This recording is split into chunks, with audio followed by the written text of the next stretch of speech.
Hello, this is a quick walkthrough of Excel-powered automated monthly payroll reconciliation.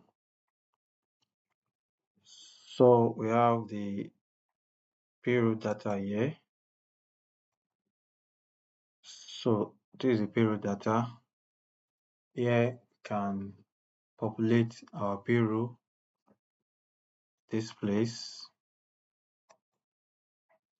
each month payroll will be populated here. As you can see, we have January to May here. So you just populate your payroll here for each of the months. Then we have various payroll heads here. We have some other payroll heads. You can replace it with all these others. Then we have the payroll reconciliation. Here we have the month selection drop down. You can select the current month. Let's say the current month is February. Then you can select the payroll feeds to be reconciled. Let's say you want to reconcile the housing,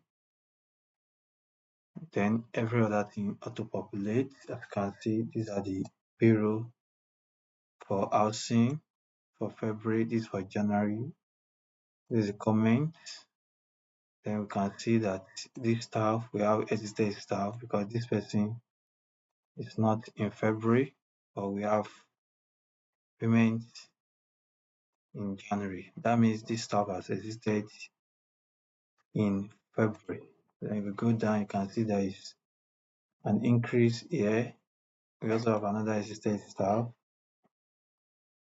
Here we have list of new staff. As you can see, we have February, but you don't have any payment for January. That means these are the new staff that were newly engaged in February. So you can change your month as the case may be. You can have your April, you can have May. So this month is actually pulling from the payroll data. So as you update the payroll data here, the list of the month also updates. Then we have the payroll reconciliation. Here we have, if you go to the payroll reconciliation, you can see currently we have nothing. Then you can see we're having nothing because the comment and the remark, there's nothing here.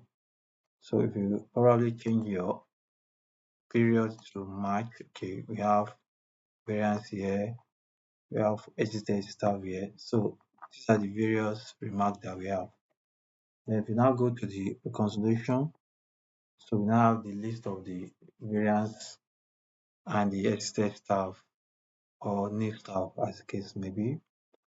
Then we have the reconciliation for each of the staff. Can change the staff ID here. So this is the reconciliation for staff ID 38. Can change the staff ID as the case may be. We have another staff ID here. Then the payroll summary. This you can also change the staff ID. So we have the payroll summary for this staff ID. As you can see, every constellation we are currently doing is on housing. Let's say we want to do for gross pay.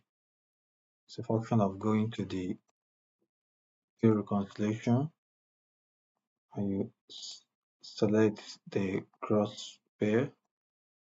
So if you go back to the reconciliation, you can see the reconciliation here has changed to gross pay.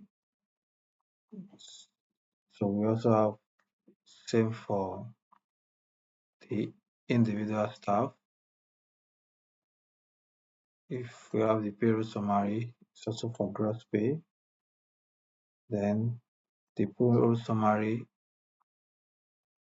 for all the staff is also based on gross pay. So that's that about the template.